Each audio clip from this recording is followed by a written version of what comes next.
반갑습니다. 전국 기독교 시민단체 협의회 회원님 여러분과 비대면으로 이렇게 또 귀중한 시간을 갖게 되었습니다. 저는 구본철, 제 이름은 구본철입니다. 18대 국회의원이었고요. 요게 인천의 부평에서 그리고서 이제 20대 2020년에 올해 이제 시도했다가 한동안 정치 활동을 안 했더니 여러 가지 이제 부족함이 많아서 이번에 실패했고요. 그래서 사실은 제가 가만히 있는 사람이 아닌데 한 3년간을 이제 정치 주변에 왔다 갔다 하느라고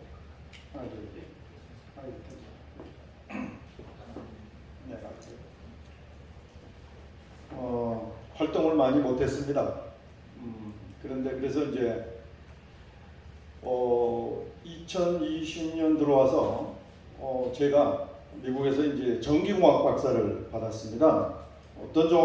말은 전기공학인데 전기공학 안에 다 전자공학이 들어가 있습니다. 우리 회원님들이 갖고 계신 핸드폰, 대한민국에 최초로 구본 처리가 도입했습니다. 이건 누가 만들었지? 야, 세상에 이런 거를 최초로 전기는 누가 만들었을까? 이런 우리가 늘 살면서 이 문명의 이기에 대해서 늘 생각을 하죠. 대한민국에서 핸드폰을 가지고 계신 분들은 이거는 구본 처리가 만드는 거구나. 구본 처리가 대한민국에 최초로 도입했구나. 이렇게 생각하시면 좋습니다. 그럼 대통령감 아닙니까? 감사합니다. 네. 저는 참 가만히 있는 성질이 아닙니다. 그래서 이제 문재인 정권의 2017년 후에 이 정권이 지금 예상외로 자기의 본질을 드러나기 시작을 한 겁니다. 그동안에 숨어 있었죠. 말로 나는 신용보기를 존경해 또는 뭐를 해. 이거는 좋아요. 말로 하는 거니까. 그런데 이걸 실천으로 하기 시작한 것을 보고 제가 깜짝 놀랐던 것이죠. 그래서 그러면은 내가 이제 그동안에 이제 그냥 정치를 하려고 하는 그냥 정치인으로서가 아니라 내가 과연 이 시대를 어떻게 보고 그러면 정의를 했으면은 내가 그 안에서 내가 무슨 역할을 할까 이제 고민하기 시작한 거죠. 그래서 이 시대를 제가 주사파 강점기 시대다. 일제강점기 시대 35년을 우리가 살아왔다면 지금 2017년부터 지금까지는 50년 같은 5년이 될 것 같다. 이런 생각이 드는 거예요. 그렇다면 우리 일제시대 때 우리 선열들이 한 행동이 뭡니까? 독립운동이잖아요. 저는 그렇게 생각합니다. 만일에 안중근 의사가 1905년에 이토 히로부미를 저격한 후에 리순 감옥에 갇혀 있다가 다행히도 해방이 됐습니다. 다행히도 귀국을 했습니다. 대한민국 건국 대통령은 누구가 됐겠습니까? 당연히 안중근이시죠. 안중근 의사가 되는 겁니다. 그 당시에 가장 위험한 일, 가장 뜻있는 일을 한 사람이 그 나라의 주인이 되는 것은 마찬가지 아닙니까? 삼국시대에 동탁을 죽이려고 시도했던 조조가 영웅이 되는 거나 마찬가지 아니겠습니까? 그래서 저도 영웅심리가 좀 있습니다. 그래서 그렇다면 내가 문재인에게 또는 문재인 집단에게 이 주사파 강점기 시대에 내가 할 수 있는 안중근 같은 역할, 윤봉길 같은 역할이 뭐가 있을까 생각을 하기 시작했고요. 저 혼자서 폭탄을 만들 수도 없고 권총을 구할 수도 없고 아무것도 할 수 없으니까 이제 무엇인가를 수소문하기 시작했습니다. 아하, 요거 있구나. 그래서 선정한 것이 바로 탈원전입니다. 탈원전. 자, 그동안의 탈원전에 대해서 제가 이제 말씀을 드리겠지만 2017년도 6월 19일이 탈원전 선언 첫날입니다. 지금까지 4년이 흘렀는데요. 그 후에 당연히 원자력계에 있는 교수들, 학생들, 또 원자력계에서 종사하는 직원들, 노조원들, 또 업체에 있는 직원들 반발했죠. 엄청나게 반발했습니다. 서명운동도 했고요. 지금까지 90만 명 가까이 서명운동도 받았습니다. 여러분들 서명운동 안 하셨으면 OK 아톰 OK atom.org라고 그런 이제 사이트에 들어가면 서명하는 게 있어요. 지금까지 90만 명이 했습니다. 이건 다 전문가들이 한 거예요. 그런데 교수 신분으로, 직원 신분으로 하다 보니까 이게 적극적으로 싸울 수 없었던 겁니다. 정부하고. 그러니까 초창기에 정부에게 성명서 발표하고 또는 뭐 하소연하고 이런 걸로 끝났던 그 순간이었습니다. 말하자면 3년간의 2017년도 6월 19일서부터 2020년 저가 원자력 살리기, 정확한 이름이 원자력 살리기 국민행동을 띄울 때 전까지 3년 동안 이 나라는 그야말로 이제 탈원전의 주역들이 세상을 지배하던 그런 때입니다. 대표적인 인물이 양이원영이라고 이번에 부동산 투기로 물러났지만 부동산 투기로 물러난 게 아니라 사실은 탈원전 이슈가 너무 세니까 그 나팔수를 잠시 옆으로 빼놓은 거죠. 그래서 2020년 7월에 제가 저들하고 같이 의기투합하는 정치인들 15명, 20명 그리고 원자력계에 그동안 싸워왔던 사람들을 다 불러 모았습니다. 그래서 40명을 데리고 제가 원자력 살리기 국민행동을 창립을 하면서 제일 먼저 폭탄을 던졌습니다. 어떤 폭탄을 던졌냐?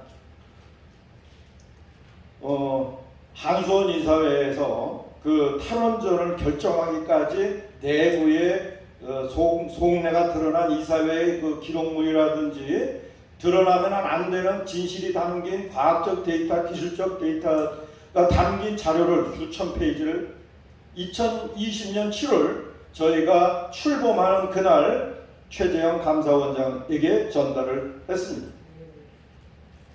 2020년 7월에.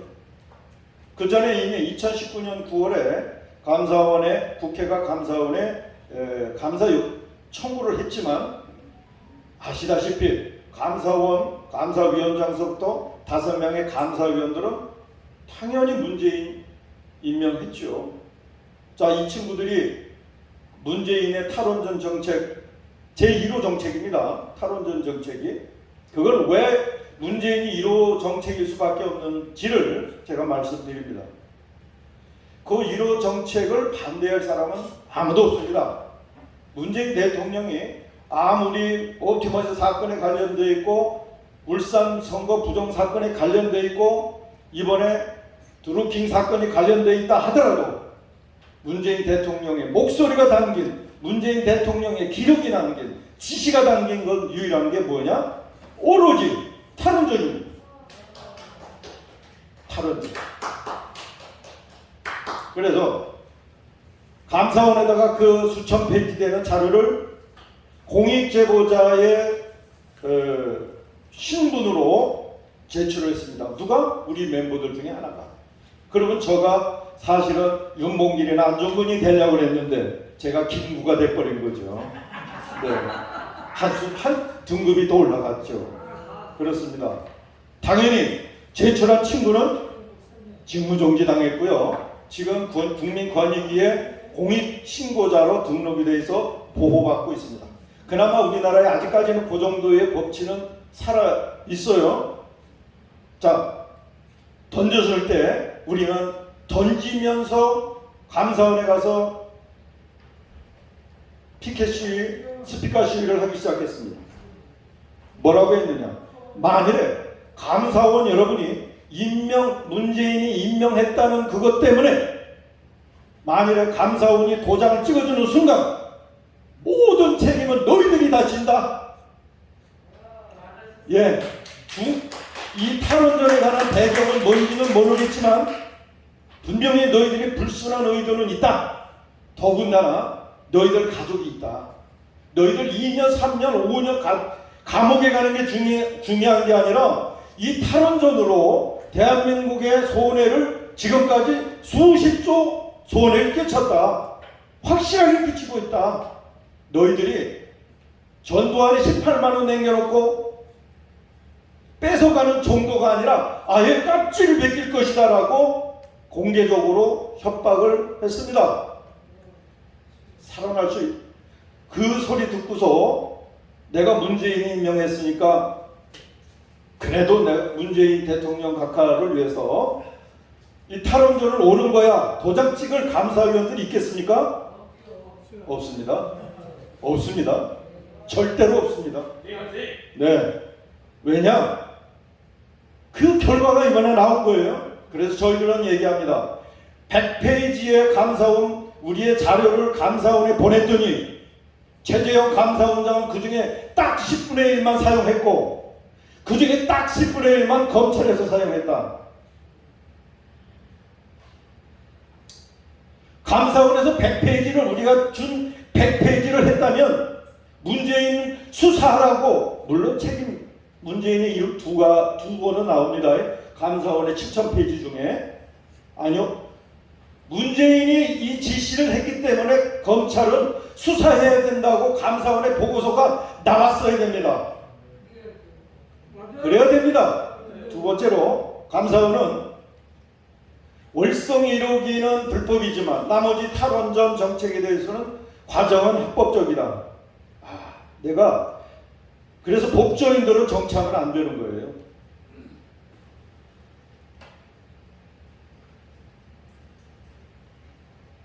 우리가 준 그 페이지 안에 문재인 지시에 의해서 모든 게 이루어졌다는 내용이 다 들어가 있습니다. 오죽하면 한수원, 한국수자력 원자력 직원들이 그게 무서워서 보험을 들었습니다. 1인당 8억짜리. 만일에 내중에 손해배상 들어오면 맥시멈 자기네가 8억 정도로 회사에서 감당해달라고. 8억이 아니라 80억, 800억이 될 지경인데 어떻게 하든지 자기네들 모면하려고 8억짜리는 감사원에 한수원의 이사들이 보험까지 들었습니다. 이런 지경이거든요. 그러니까 감사위원회 위원들이 그걸 가지고 놀라지 않을 수가 없죠. 자, 그래서 감사위원들이 월성 1호기는 오케이, 잘못됐어. 문재인이 지시해서 잘못된 거야. 그러면 나머지 탈원전 정책은 보니까 합법적이네. 완전히 청와대와 합의를 한 거죠. 제가 그래서요, 이번에 아직까지 저는 우리 원자력 살리 국민행동은 대통령 후보들 어떤 후보를 지지할까 아직 고민합니다. 대한민국은 원전을 지금 비중이 2%예요. 설비 용량으로. 그러나 지금 피크 타임에 29%까지 올라갔습니다. 운영을. 왜? 다른 것들은 잘 운영 안 하고 원자력 발전소를 엄청나게 올리기 때문에 우리나라는 50%까지 올려도 가능한 나라입니다. 또 그렇게 해야 되고요. 그러면 지금 문제는 뭐냐면은 이 정권이 제일 먼저 왜 월성 1호기 딱 30년 된 월성 1호기를 없애버렸을까? 월성 1호기는 제가 그래서 만일에 최재형 원장이나 누구든 간에 대통령 두 사람이 모두 뭐 때문에 대통령 후보가 됐을까? 최재형 원장도 탈원전 때문에 됐고 그것 때문에 윤석열이가 또다시 된 거예요. 다 탈원전 때문에 대통령 후보가 된 사람들입니다. 왜요? 탈원전이 단순히 원전을 줄이고 폐기하고는 정도가 아니니까 그 뒤에 생각할 수 있는 정치적인 함의가 너무나 크니까 아는 사람들이 지지율을 끌어올린 거예요. 그러나 아직까지 구분 처리와 우리 원자력 살리기 국민행동은 원자력 살리기 그동안에 땀과 눈물 피를 흘렸던 우리 원자력 살리기 제가 그래서 1인 시위를 합니다. 매일 광화문에 나가서 이런 스피커 가지고 그래서 제 목소리가 트였어요. 사실은요. 1시간 내지 1시간 20분을 1인 정치 버스킹을 지금까지 53회를 했습니다. 눈빛을 보면은 일반 정치 이슈를 가지면은 절반 정도는 시끄럽다고 하든가 아니면은 입을 막고 가거나 귀를 막고 가는데 원자력 얘기를 하면 그런 사람은 100사람 중에 한 사람 정도밖에 안 됩니다. 국민들한테 이 이슈가 잘 이해되고 있구나 하는 생각을 합니다. 그러면 왜 문재인 대통령은 월성 1호기를 폐기했을까? 뿐만 아니라 이걸 핑계로 대한민국의 세계 최고 원자력 산업을 죽였을까? 여러분 아시지만 원자력 연구원은 이승만 대통령이 만드셨죠. 56년에 1956년에 그래놓고 이제 그 고리 1호기가 2019년도에 이제 폐쇄됐잖아요. 딱 40년 만에. 미국은 80년을 쓰는데 우리나라는 뭐가 했는지 어쨌든 그 1979년도에 그 오픈한 월성 고리 1호기를 다운시켰습니다. 자 그렇다면 56년부터 79년도니까 물론 고리 1호기는 뭐 우리 거가 아니에요. 완전히 우리 기술로 들어가는 거는 시라눌 종류부터 들어간 거고요. 이 웨스팅하우스의 제품들입니다. 이런 것들을 다 이제 정지를 이제 시켰는데, 자, 왜 이렇게 정지를 시킬까? 이 친구들이. 그런데 이게 대만도 그렇고요. 독일도 그렇고요. 원자력 기술과 또는 원자력에 관한 비중이 높은 나라들은 원자력을 정치 이슈화 시킵니다. 반드시. 왜 그럴까? 원자력 하면은 그냥 뭔지 모르게 위험한 것 같아. 내가 하늘에서 저기 비둘기가 싸는 똥을 내가 만드는 확률보다 내가 원자력에 의해서 뭔가 좀 잘못될 확률이 더 큰 것 같아.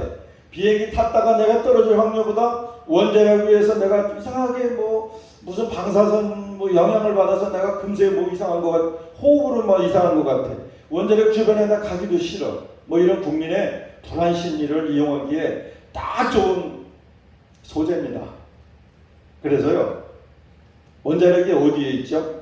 18개가 경상도 지방에 있습니다. 저기 동해안서부터 부산 기장까지. 그 다음에 나머지 6개가 전남 영광에 있습니다.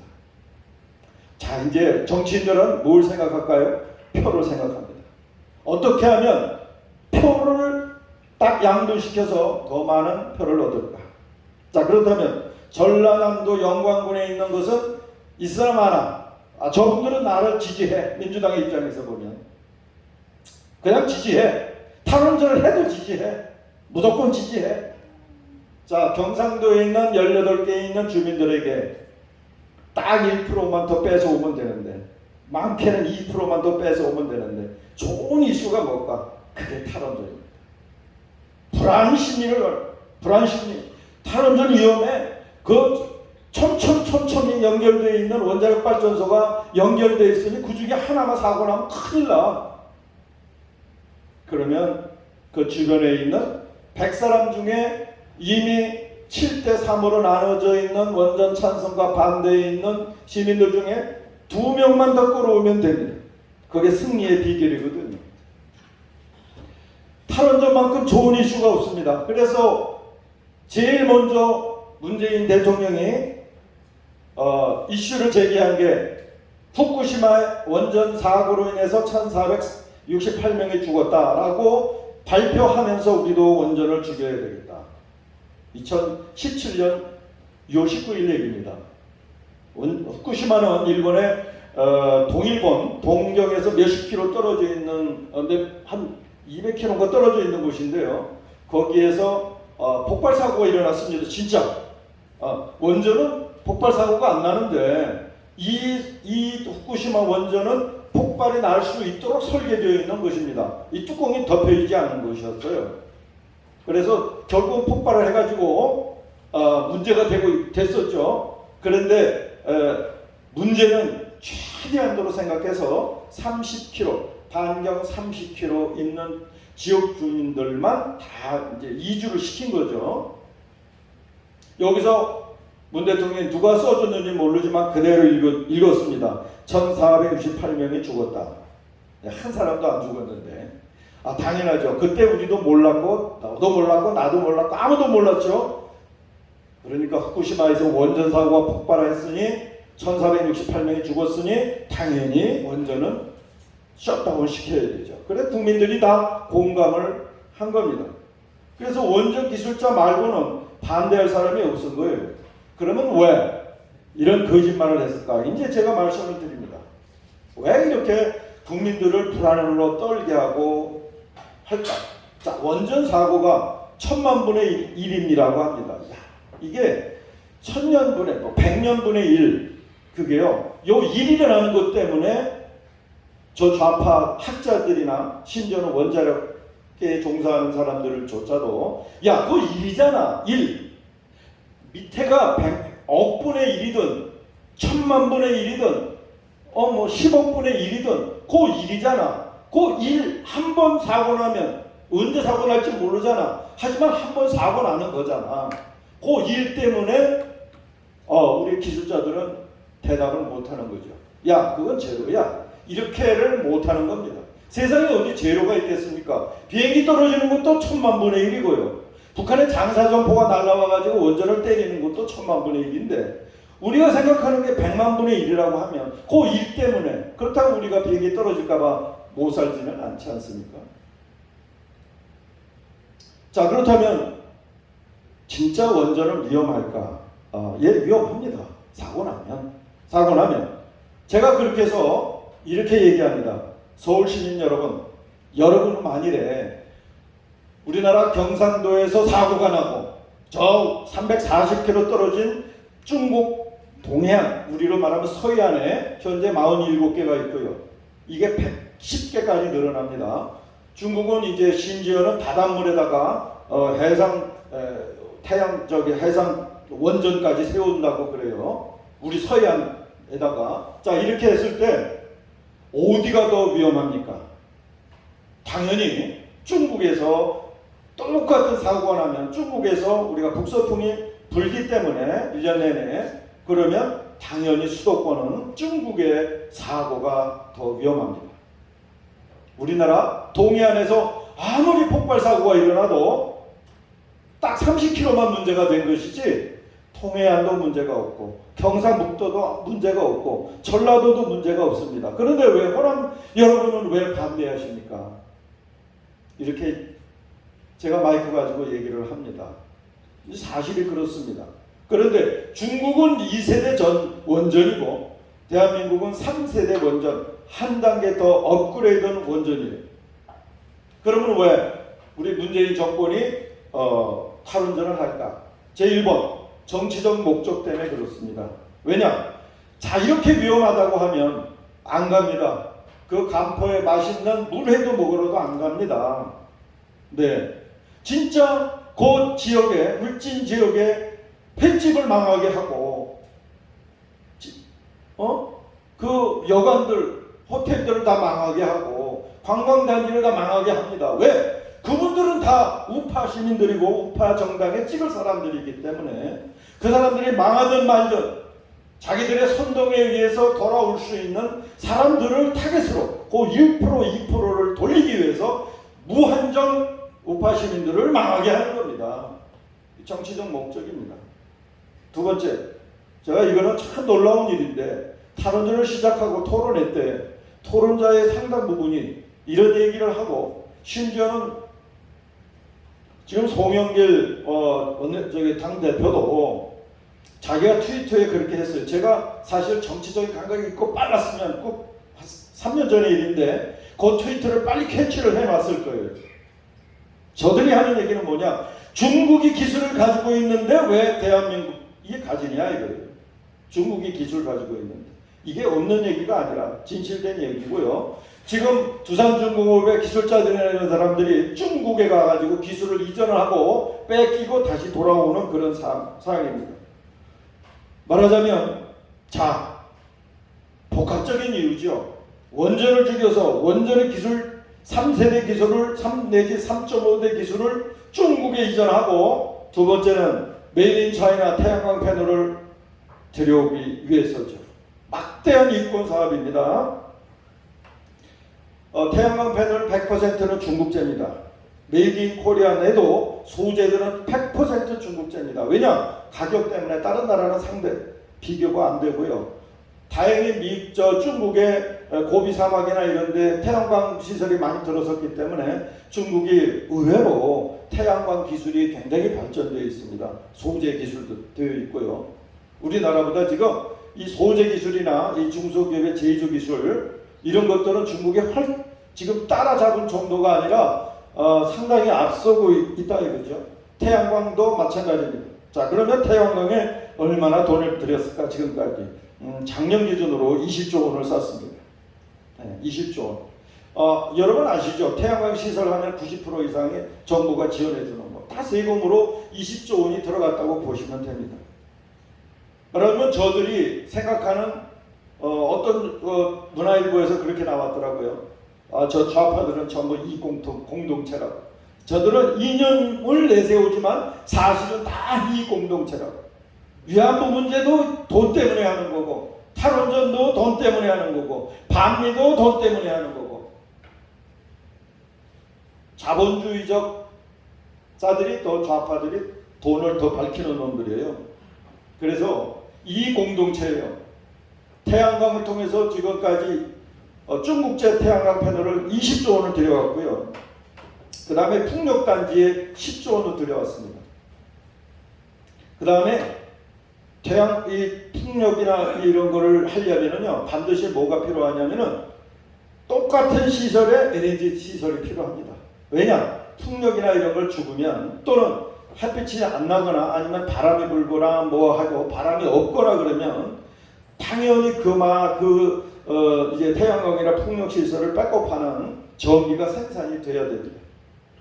그러려면 언제든지 쉽게 작동시킬 수 있는 발전소가 LNG 발전소예요. 이게 우리나라 지금 친정부 기업인 하나와 SK가 두 회사가 LNG 발전소를 많이 가지고 있습니다. 얘네들이 이번에 3년 동안에 200억 달러치의 가스를 추가 도입했어요. 안 해도 되는 거죠. 안 해도 되는 겁니다. 예. 자, 그래서 태양광으로 50조 원의 돈을 썼습니다. 그런데 이번에 아시겠지만 지금까지 태양광과 풍력단지의 시설이 14%예요. 설비 용량이 전체에서 생각해 보십시오. 자, 전체에서 14%라면 자, 여름에 피크 타임에 이렇게 뜨거울 때 35도 나올 적에 우리가 에어컨을 틀고 그러면 14%의 설비 용량이라면은 전체 피크 타임에 태양광과 풍력이 차지하는 전기 사용 용량이 14% 돼야 되죠. 몇 프로인지 아세요? 1.7%예요. 최대 10분의 1로 떨어져요. 왜? 온도가 25도 이상 35도 넘어오면 태양광 패널이 뜨거워가지고 효율이 떨어지고요.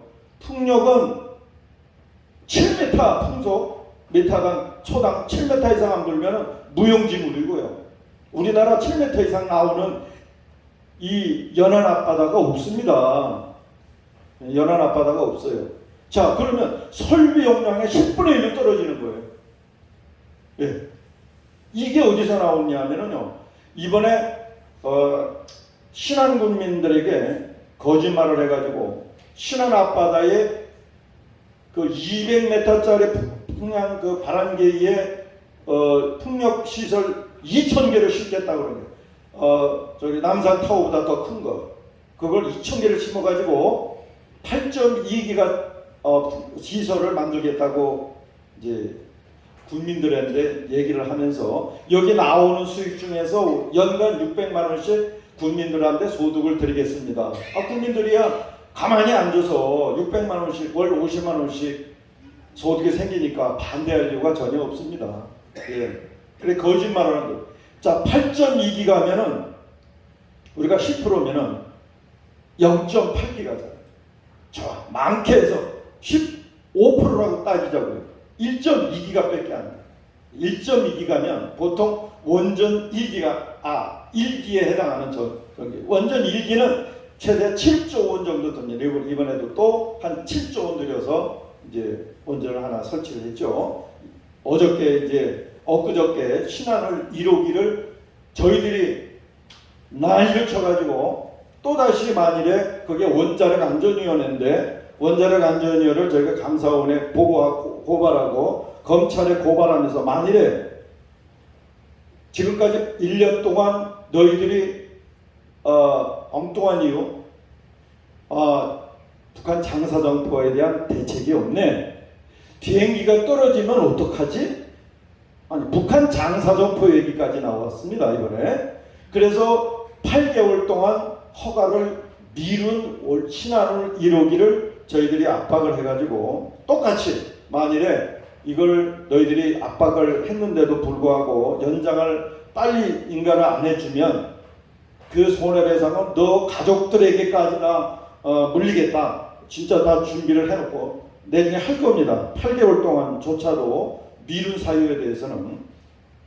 자, 이렇게 해서 신한울 1호기도 개통을 했습니다. 물론 전기가 피크가 되니까 블랙아웃이 될 염려가 있었죠. 보통 원전이나 이런 시설을 갖고 있는 나라는 여유분이 40%가 내외 정도 되어야 되는데 우리나라는 무슨 잘났는지 22%의 시설 여유를 가지고 있습니다. 그러니까 맨날 블랙아웃 된다, 에어컨 꺼라, 온도 1도 높여라, 문 열고 에어컨 키지 마라, 대한민국에서 최고 전기를 많이 먹는 포스코 공장 가동을 줄여라, 반도체 줄여라, 화공장 줄여라, 다 이러고 있는 거예요. 이번에도 블랙아웃 될 수 있는데 여러분 그 뒤에서는 엄청난 압력을 가해서 대한민국 최고로 원자력 전기를 많이 생산하는 포스코를 압박을 해가지고 했습니다. 자, 그 다음에 네 번째 마지막인데 왜 그랬을까?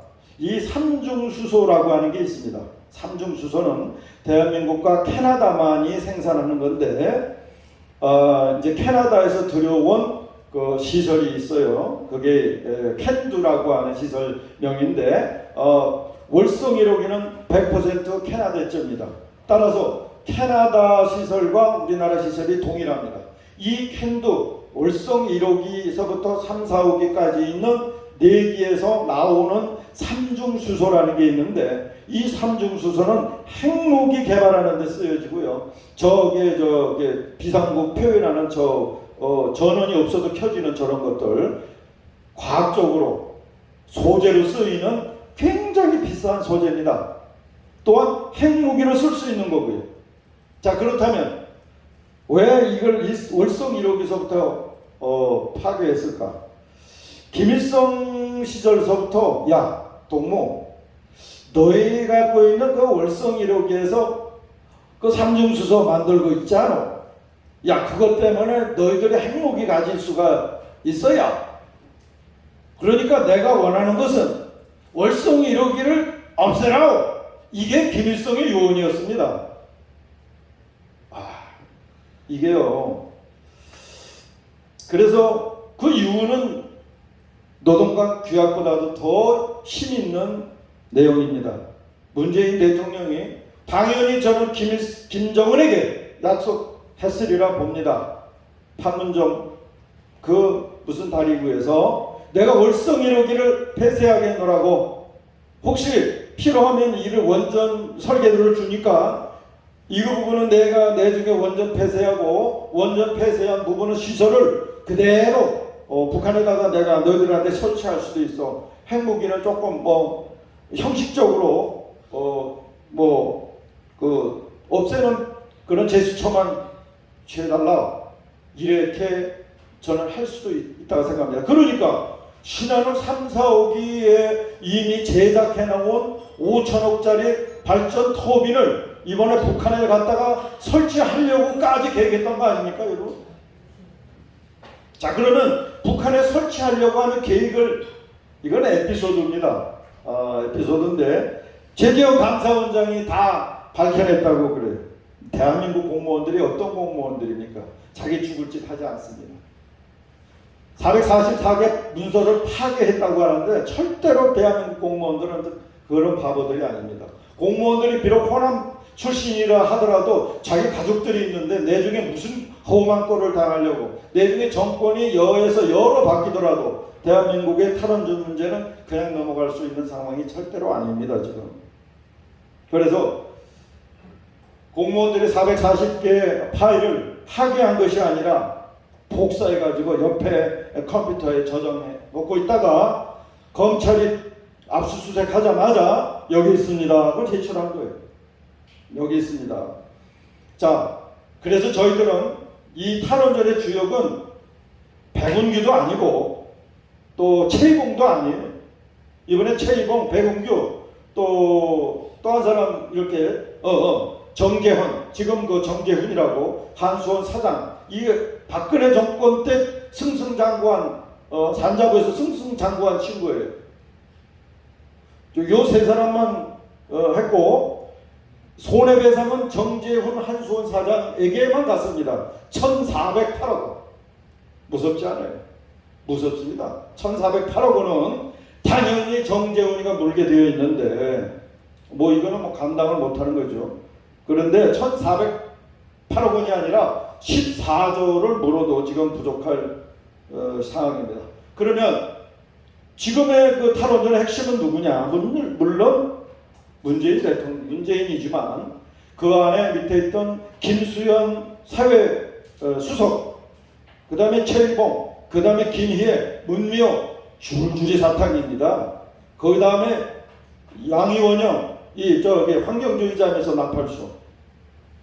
자, 이번에 왜 이 공동체라고 이 친구들이 얘기를 이렇게 하냐면은 신안 앞바다에 48조 들여서 이제 풍력단지를 짓겠다고 하지 않았습니까? 자, 그런데 이거를 그 풍력단지 주변에 있는 그 기생하고 있는 이 환경단체들이 조합을 만들었어요.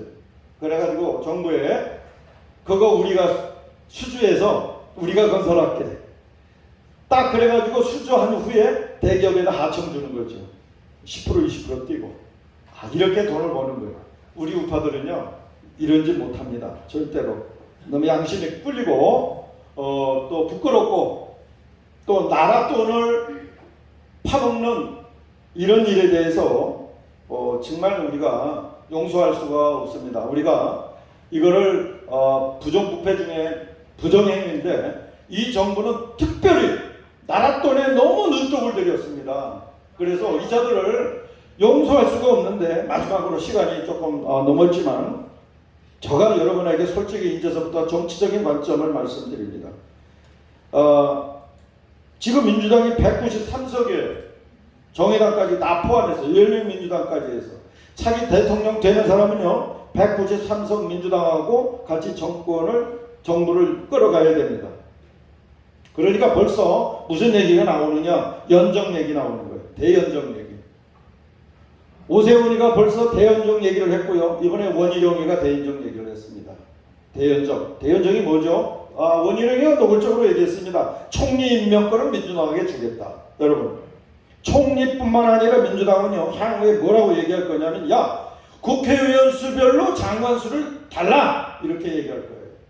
그러면 3분의 1을 장관뿐만 아니라 총리도 줘야 돼요. 그러면 저들이 가장 이권, 돈이 잘 나오는 곳이 어디예요? 태양광이에요. 수력이에요. 아니 풍력이에요. 탈원전이에요. 탈원전을 관리하는 것이 어디죠? 문재인과 직접적인 관련이 있는 게 어디죠? 산자부예요. 산자부 장관은 절대로 안 놓을 거예요. 자기들이 산자부 장관 달라고 할 거예요. 두고 보십시오. 쟤들이 장관은 두서너 개를 난리는 안 있어도 산자부 장관은 자기한테 달라고 할 거예요. 여러분 이렇게 썩고 부패하고 부정한 이자들을 청산하기 위해서 우리가 정권 교체를 얘기하고 있습니다. 왜? 우리가 정권 교체를 얘기하고 있고 지금 이런 애국지사 여러분들이 앉아서 이 더운 날에 우리가 그걸 고민하고 있지 않습니까? 그런데 193명의 이 국회의원들을 가지고 2년 동안 2024년 국회의원 선거가 2024년간 아무것도 할 수 없고 정권을 대연정을 통해서 총리와 3분의 2 장관들을 저들에게 그 중에 가장 핵심이고 문재인 대통령을 처벌할 수 있는 핵심 부서인 산자부를 저들한테 주고 우리가 무슨 부정부패를 척결하겠습니까? 무슨 좋은 세상이 열릴 거라고 하십니까? 다음 대통령은요, 이거를 약속하는 사람이어야 됩니다. 대연정 통합 공존을 얘기하는 사람은요, 쟤들한테 후들리게 돼 있어요. 쟤들이 100명만 있어도 300석을 후들리는 애들인데 193명을 갖고 쟤들이 무슨 짓을 못하겠습니까? 가뜩이나 대통령이 우리 야당 우파 대통령을 세워놓고 그 대통령을 흔들기 위해서 무슨 짓을 못하겠습니까? 193석 갖고 있는 그러면 어떤 사람은 그래요. 저 안상수지 같은 사람은 야 내가 뭐 전국에 송도 신도시 같은 그 멋진 도시를 내가라면 민주당 사람들이 다 찬성할 거야. 찬성하긴요. 그렇게 좋은 방향이라면 나라를 이렇게 193석 문재인 대통령이 개판으로 만들어 놨겠습니까 여러분? 이미 10개 중에 하나는 정말 이 나라를 위해서 이 국민을 위해서 한 개라도 제대로 해야 되는데 오로지 자기들의 정권 유지를 위해서 자기들의 안위만을 위해서 법적 수단을 사용하고 있는 애들이 우파 대통령이 됐다고 우파 대통령이 얘기하는 바 개혁 방향으로 나갈 수 있을까요? 아니면 저들이 여태까지 저지른 부정부패를 하나라도 정리할 수 있을까요? 저는 불가능하다고 봅니다. 그래서 차기 대통령은 굉장히 불행한 사람이 될 수도 있고요. 또 하나는 차기 대통령은 진짜로 내가 2년 동안 안에 안 되면 내가 이런 계획을 하겠다 안 되면 나 사표 쓰겠습니다라고 할 정도로 강직한 대통령이 돼야 된다고 저는 생각합니다. 어떤 대통령이냐? 이 국회는요 부정선거에 의해서 구성된 악의 씨가 담겨져 있는 국회입니다. 그렇지 않습니까 여러분? 이미 드러나고 있지 않습니까? 네, 드러나고 있지 않아요. 그런데 이 국회를 그대로 존속을 시킨다고요? 천만의 만만의 말씀. 자, 그러면 어떻게 국회를 이거를 해산시킬까? 두 가지 방법이 있는 거예요. 하나는 이번에 부정선거 민경욱 의원이 이번에 나오겠지만 민경욱 의원이 그야말로 애썼죠. 애써서 그야말로 이제 뭐 한두 개 잡아냈습니다. 자, 이 한두 개라도 부정선거가 있다면 차기 대통령은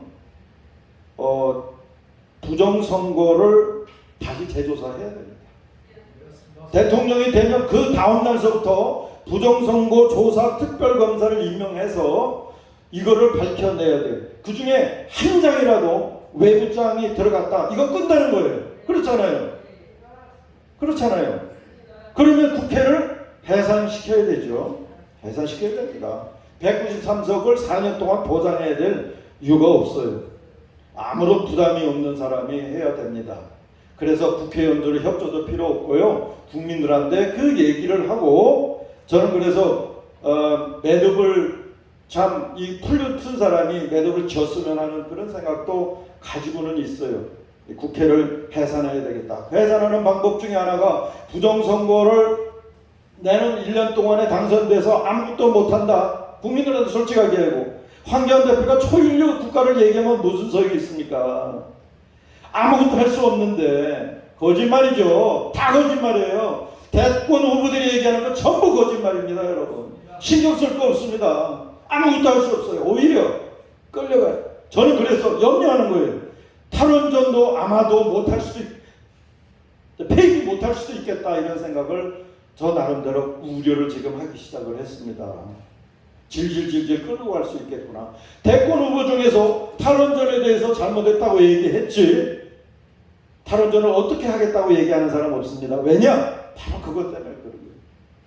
너무나 국민들한테 원전은 위험하다고 생각해서 위험한 거니까 내가 서울에 살면서도 운전은 위험해. 이런 어리석은 결정을 할 수밖에 없는 국민들의 그런 지식이 부족함을 100% 양보하는 거, 이용하는 거죠. 자, 두 번째는 그래서 부정선거를 통해서 국회의원 선거를 정리해야 국회를 다시 구성을 해야 차기 대통령이 할 일을 한다. 두 번째는 부정부패입니다. 아무것도 할 거 없습니다. 문재인 대통령이 싸질러 놓은 부정부패는요, 대한민국 건국후에 지금까지 저질러 온 부정부패보다 더 많습니다. 우파들은요, 눈치 봅니다. 야, 이 돈을 먹으면 돼? 자, 이런 정책을 해서 너를 봐주면은 이건 내 중에 후환이 없을까? 얘네들은요, 그런 거 걱정 안 해. 내일 죽더라도 오늘 눈에 보이는 건 먹는 애들이에요. 얘네들이요. 심지어는 인천공항 스카이 72까지 먹은 애들이에요. 쟤네들이요, 무섭습니다. 눈에 보이면 일단 먹고 보는 거예요. 옵티머스 사건 1조, 2조 1천억짜리 그거 망할 줄 알면서 먹은 거거든. 대놓고 먹은 거거든. 이미 80%인가 90%인가가 은행권에서 다 보상했어. 그 보상할 것까지 예상하고 먹은 거예요. 이런 자들이에요. 자, 이런 자들을 봐준다고요.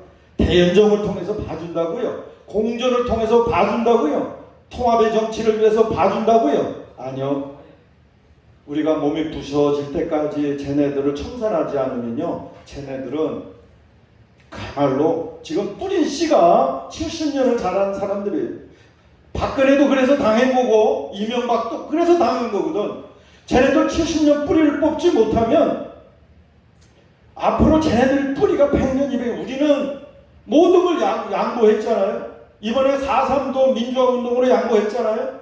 여수 순천 사건도 양보했잖아요. 10월 9일인가요? 대구도 양보할 차례입니다, 여러분. 우리가 역사를 다 양보하고 도대체 우리가 무엇을 위해서 국민들한테 표를 달라고 국민들에게 무엇을 위해서 우리가 하겠나. 역사 정신. 이전 지도자가 그런 그룹이 대한민국을 어디로 끌고 갈 건지, 네, 그것을 잊으면, 그것을 포기하면 어떤 지도자가 쓰든 저는 또 한번 우리가 길거리에 나가야 된다, 이렇게 생각을 합니다. 여러분, 정권이 바뀌면 다 될 것 같죠? 그렇지 않습니다. 우리가 또다시 더 심각하게, 이번에 오세훈이한테 왜 교회를 문 닫게 하느냐고 우리가 또다시 데모를 해야 되는 것처럼 차기 정권의 담당자들 보면은 다 그런 사람들이에요.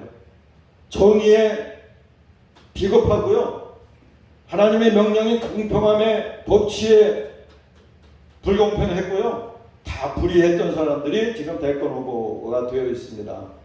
그 다음에 우리가 이름에도 불구하고 차기 정권은 어쨌든 옮겨와야 되겠죠. 그래서 우리가 어쨌든 저희 원자력 살리기 국민행동은 차기 대권 후보를 정말 올바른 사람을 세우기 위해서 저희들이 가졌던, 그 다음에 지금까지 흘렸던 정말 땀과 눈물, 시간, 돈, 이런 것들이 무의로 끝나지 않도록 애쓰겠습니다. 혹시 우리 원자력 살리기 국민행동 그리고 구본철이가 같이 옆에 쓰는 사람이 누군가, 여러분들 저의 모든 공과 모든 노력을 그 사람과 함께 할 거고요. 또 우리가 새로운 정권이 들어서서 국회 해산과 새로운 정계 개편을 위한, 이 사람이 2년 안에 사표를 쓰든 1년 안에 사표를 쓰든 대권 후보가 어떤 희생을 하겠다고 하는 약속을 하는 옆에 서서 이 대한민국을 다시 정상의 길로 갈 수 있도록 그렇게 노력을 하는데 정말 최선을 다하겠습니다. 감사합니다.